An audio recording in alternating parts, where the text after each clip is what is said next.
இந்த வீடியோவை உங்களுக்கு வழங்குபவர்கள் இந்திரா ப்ராஜெக்ட்ஸ் இன்ஜினியரிங் ஃபியூச்சர்.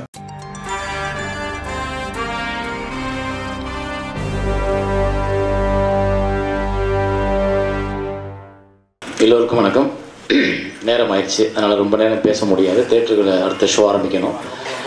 இந்த வாழ்த்திய என்னை மகிழ்வித்த அத்தனை நண்பர்களுக்கும், அத்தனை நடிகைகளுக்கும், அத்தனை தொழில்நுட்ப கலைஞர்களுக்கும், தயாரிப்பாளர்களுக்கும், முதலீட்டாளர்களுக்கும், அத்தனை பேருக்கும் என்னுடைய மனமார்ந்த நன்றி.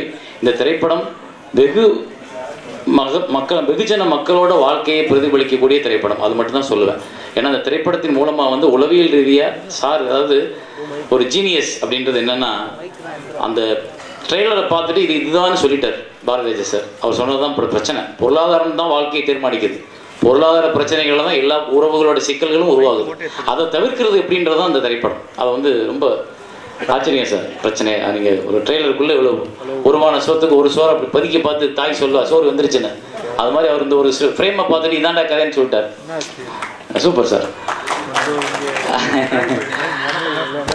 முக்கியமான ஒரே ஒரு விஷயத்தை மட்டும் சொல்லிட்டு நிறைவடைஞ்சிடறேன். ஏன் இந்த மேடையில் முன்னோடிகளும் இன்றைய நம்பிக்கை தரக்கூடிய இயக்குநர்களும் இணைத்தேன் அப்படின்னா, முன்னோடிகளுக்கு மரியாதை தரும் காலகட்டம், மரியாதை தரும் உணர்வுகள், மரியாதை தரும் நிகழ்வுகள் குறைந்து கொண்டே வருகிறது.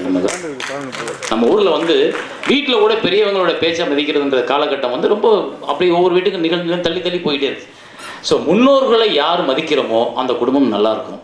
அதே நேரத்தில் அடுத்த தலைமுறையோட உணர்வுகளை புரிஞ்சுக்கிட்டு அவங்கள அரவணைச்சு தட்டி கொடுத்தோம்னா ரெண்டு உணர்வுகளும் சேரும் பொழுது அந்த குடும்பம், இது குடும்பத்துக்கான விஷயம். எங்கள் அப்பாவையும் நான் மதிக்கணும், என் பிள்ளையும் நான் மதிக்கணும், என் பிள்ளையோட உணர்வை நான் ரசிக்கணும், எங்கள் அப்பாவோட உணர்வுகளுக்கு நான் மரியாதை கொடுக்கணும். அதுதான் இங்கே எங்களோட முன்னோடிகளை நான் கருதுறேன். இப்போ இல்லை, எப்போவுமே பாரதிராஜா சார் இல்லாமல், மகேந்திரன் சார் இல்லாமல், பாலச்சந்தர் சார் இல்லாமல், பாலுமகேந்திரா சார் இல்லாமல், பீம்சிங் சார் இல்லாமல், பிஆர் பந்து சார் இல்லாமல், கேஎஸ் கோபாலகிருஷ்ணன் சார் இல்லாமல், ரவிக்குமார் சார் இல்லாமல், பாக்கியராஜ் சார் இல்லாமல் சினிமா இல்லை. அவங்கள பார்த்து அவங்களோட இடத்துலேருந்து விட்ட விழுதுகள் தான் நாங்கள் எல்லாருமே, எல்லா இயக்குநர்களும். பாரதிராஜ் சார் ஒரு 100 பேர் வந்திருப்பாங்க, மகேந்திரன் சார் 100 பேர் வந்திருப்பாங்க. அங்கேருந்து வந்த விழுதுகள், அந்த விழுதுகள் வேர்கள் எல்லாம் பரவி கிடக்கும்போது அந்த மரத்தை பற்றி நினைக்கணும். கொஞ்சம் அந்த நிழலுக்கு ஒதுங்கணுமே. அந்த நிழல் நமக்கு எவ்வளவு ஆசுவாசப்படுத்துச்சு, அந்த நிழல் நமக்கு எவ்வளவு எனர்ஜி கொடுத்துச்சு, அந்த நிழல் நம்மளை எவ்வளோ யோசிக்க வச்சுன்னு நான் கொஞ்சம் யோசிக்கணும். அதற்கான காலகட்டம் தான் அதை நான் உருவாக்கினேன், அவங்கள கொண்டு வரணும்னு நினச்சேன். இன்னொன்று, இந்த இளம் இயக்குநர்கள் 2018 நம்பிக்கை தரக்கூடிய இயக்குநர்கள் நான் ஏன் பார்த்தேன் அப்படின்னா, ஊடகம், சினிமான்ற ஒரு அற்புதமான ஊடகம். இதை நம்ம வெறும் மணி மேக்கிங்காக மட்டுமே பயன்படுத்தாமல் இந்த சமூகத்துக்காக கொஞ்சம் பயன்படுத்தணும். அந்த மாதிரி நான் ஆசைப்படுறேன், சினிமா அப்படி எடுக்கணும்னு. அந்த வகையில் வந்த இயக்குநர்கள் இந்த 6 பேருமே, கனாவாகட்டும், மேற்கு தொடர்ச்சி மலையாகட்டும், பரியேறும் பெருமாள் ஆகட்டும், டூலெட் ஆகட்டும், இல்லை அடங்கமரு ஆகட்டும், இல்லை இன்னொரு படம் என்னது கனா அறம், இவங்க 6 பேருமே பார்த்தீங்கன்னா கதையால் நின்றுருக்காங்க, சமூகத்தில் உள்ள பிரச்சனைகளை நின்றுருக்காங்க, கதையை சொல்கிற விதத்தில் நின்றுருக்காங்க. அடங்கமர் கூட பார்த்தீங்கன்னா ஒரு கமர்ஷியல் படம் எல்லாரும் பார்ப்பீங்க. ஆனால் கார்த்திக் தங்கவேல் எனக்கு பிடிச்ச விஷயம் என்னன்னா, முதல் முறையாக ஒரு அருமையான ஹீரோயிக் ஃபிலிம், எந்தவித குத்துப்பாட்டு கிடையாது, காம்ப்ரமைஸ் கிடையாது, ஹீரோவுக்கான வசனங்கள் கிடையாது, எதுவுமே இல்லை. ஆனால் ஹீரோய்க்கான ஃபிலிம். படத்தில் ஹீரோ ஜெயிச்சுட்டே இருப்பார், அடிச்சுக்கிட்டே இருப்பார், ஆனால் எந்த இடத்தையும் தான் ஹீரோன்னு சொல்லிக்கவே மாட்டார். அந்த மாதிரி ஹீரோயிக் ஃபிலிம் தான் இந்த சமூகத்துக்கு தேவை. கனா அறம், கனா பார்த்துட்டு நான் ரொம்ப மிரண்டுட்டேன். நான் என்னன்னா, ஒரு விவசாயம் நம்மளோட பிரச்சனை. 11 பேர் விளையாடுற விளையாட்டுக்கு கொடுக்குற முக்கியத்துவத்தை பசிக்கு உள்ள விவசாயிக்கு கொடுக்க மாட்டேன்றீங்களாடா அப்படின்றது அந்த படம். எல்லாரும் நிறைய பேர் சொன்ன விளையாட்டை பற்றி சொன்ன படம், மகளோட விஷயத்தை பற்றி சொன்ன படம், அப்பாவோட உணர்வை பற்றி சொன்ன படம் இல்லை. அடி ஆதாரம் விவசாயம். அந்த விவசாயத்தை இந்த சமூகம் பார்க்க மறுக்குது, மீடியாக்கள் பார்க்க மறுக்குது, யாருமே அரசியல்வாதிகள் பார்க்க மறுக்கிறாங்க. அதை நெத்தியில் அடித்த மாதிரி 11 பேர் விளையாடுற விளையாட்டுக்கு உலகம் முழுக்க உட்காந்து ஸ்பான்சர் கொடுத்து, அதுக்கு மீட்டிங் போட்டு, அதுக்கு அவங்களுக்கு எம்பி சீட்டு கொடுத்து எல்லாம் பண்ணுறீங்க. ஆனால் சோறு போடுற விவசாயிக்கு ஒரு லோனை தள்ளுபடி பண்ணுறது உங்களுக்கு யோசிக்கிறீங்க அப்படின்றத நெத்தியில் அடித்த மாதிரி அந்த கனா சொன்ன மிரண்டு போயிட்டேன். உப்பா, இது மாதிரிலாம் தான் சினிமா பண்ணணும், இதுதானே என் சமூகத்துக்கு தேவை, இதுதானே என்னோட அடுத்த தலைமுறைக்கு, அடுத்த நம்பிக்கை இயக்குனர் வரவங்களுக்கு தேவை. பரியேறும் பெருமாள் பார்க்கும்போது எனக்கு அதுதான். ஜாதின்ற ஒரு விஷயத்தை மறந்துட்டோம். யாரும் எக்கடிக்கு போனாங்க, நம்ம பிழைச்சா போதும். இன்னும் ஒரு ஆணவ படுகொலை நடந்துகிட்டு இருக்கு, ஜாதி கொடுமைகள் நடந்துகிட்டு இருக்கு, ஜாதி பிரச்சனைகள், அதை விலகி போயிட்டோம். நான் முத பாரதி கண்ணம்மா பண்ணும் பொழுது நான் அதைத்தான் எடுத்தேன். ஜாதியை ஒழித்தால் மட்டுமே இந்த சமூகம் மறுமலர்ச்சி அடையும், மாறும். ஜாதி இருக்கிற வரைக்கும் இந்த சமூகத்தில் ஏற்றத்தாழ்வுகள் இருந்துகிட்டே இருக்கும், மாற்றம் வரவே வராது. அந்த ஜாதியை ஒழிக்கிறதுக்கு என்ன வழி? ஸோ ஒவ்வொரு இயக்குநர்களும், லெனின் பாரதி ஆகட்டும், டூலெட் நான் இன்னும் பார்க்கல, ஆனால் அவர் வந்து ஒரு முதல் படத்தில் ஒரு தேசிய விருது வாங்கிட்டு வந்ததுனால எனக்கு அவரை கௌரவிக்கும் தோணுச்சு. செழியனோட கட்டுரைகள் படிச்சிருக்கேன். ஒரு தீராத காதல் அவருக்கு சினிமா மேலே இருந்துகிட்டே இருக்கும். எங்கள் ஊரும் அவர் ஊரும் பக்கம்தான். ஆனால் அந்த காதலும் அந்த அவரோட முயற்சிகளும் வேறு வேறு கோணங்கள் இருந்துக்கிட்டு கண்டிப்பாக டூலெட் வந்து இந்த பிப்ரவரி ரிலீஸ் பண்ணுறீங்கன்னு நினைக்கிறேன். கண்டிப்பாக அது ஒரு மிகப்பெரிய வெற்றி படமாக உங்களுக்கு வரும்.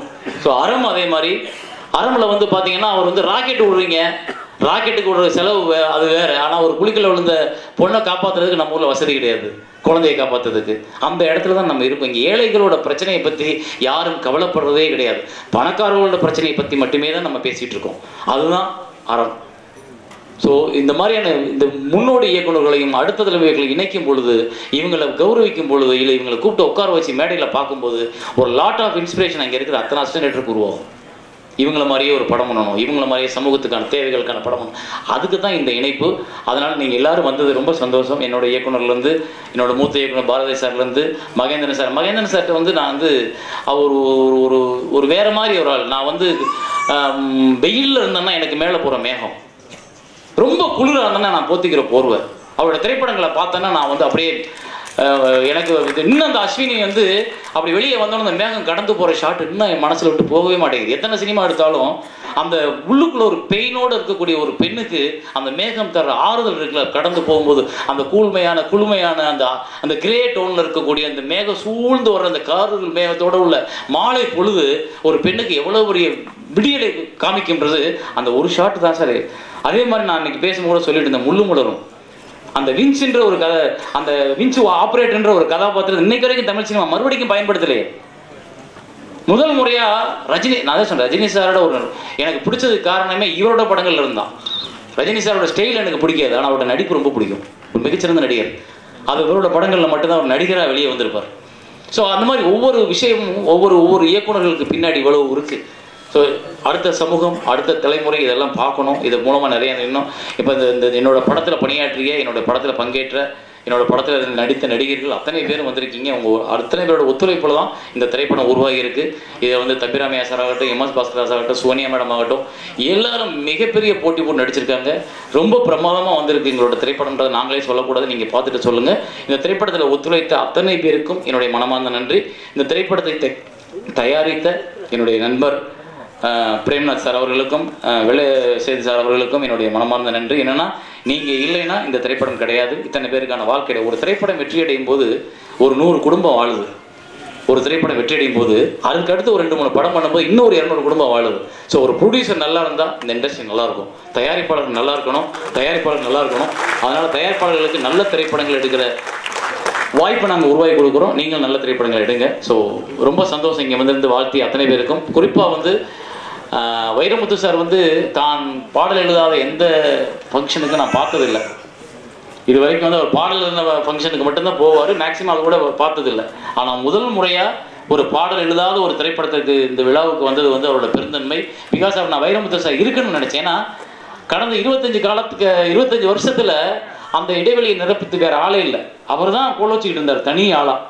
அந்த பாடல்களும் அந்த வரியும், அந்த தமிழ் ஆளுமை, அந்த தமிழ் கலாச்சாரம் எல்லாத்தையும் தெரிஞ்சுக்கிட்டதுக்கு காரணம் அவர் ஒரு பங்கு. எப்படி பாரதிய சாட்டத்தை நிறைய கற்றுக்கிட்டோமோ, மகேந்திரன் சாட்டத்தை நிறைய கற்றுக்கிட்டோமோ, வைரமுத்து சாட்டத்தை நிறைய தெரிஞ்சுக்கிட்டோம். ஏன்னா அவர் இன்னும் அந்த அம்மாவை பற்றி ஒரு கவிதை எழுதியிருப்பார். எனக்கு கேட்கும் போதெல்லாம் அழுக வரும், எங்கள் அம்மாவை பற்றி ஞாபகம் வரும். ஸோ அதே மாதிரி நிறைய விஷயங்கள் இவங்கெல்லாம் இருந்தது. ஸோ அவருக்கு என்னுடைய நன்றி. அதே மாதிரி வந்து கமலா திரையரங்கம், அவங்க வந்து மன்னிக்கணும், கமலா திரையரங்கத்தில் கொஞ்சம் அதிகமாக டைம் எடுத்துக்கிட்டால் முடிச்சிடும். அடுத்து அவ்வளோதான், ஷார்ட் ஒரு 2 minutes. அவங்க வந்து எனக்கு நான் கேட்ட உடனே அவங்க வந்து அவங்க அப்பா இருந்த காலத்துலேருந்து என்னுடைய படங்களும் சரி, என்னையும் சரி, அவர் ரொம்ப என்னை ஒரு பிள்ளை மாதிரியே பார்ப்பார். சிதம்பரம் சார் அவர்கள் ஐயா. அதே மாதிரி இப்போ கணேஷ் சார் வந்து அண்ணே நம்ம எப்போ கேட்டாலும் சரி, டிக்கெட்டு கேட்டால் கூட என்கிட்ட காசு வாங்குறதில்ல, நீங்கள் வந்து படம் பார்த்து போங்கன்றவார். அதே மாதிரி இந்த தேட்டர் கேட்டால் நீங்கள் வந்து சும்மா ஃபங்க்ஷன் பண்ணிட்டு போங்க, ஒன்றும் பணம்னா ஒன்றும் தேவையில்லை, நாங்கள் பார்த்துக்குறோம், நீங்கள் வந்து ஃபங்க்ஷன் மட்டும் பண்ணினார். அந்த பெருந்தன்மைக்கு மிக்க மிக்க சந்தோஷம். அது நீங்கள் சினிமா கொடுக்குற அங்கீகாரம். நன்றி. வந்திருந்த அத்தனை பேருக்கும், ஊடக நண்பர்களுக்கும், பத்திரிகை நண்பர்களுக்கும் எல்லோருக்கும் நன்றி. வணக்கம்.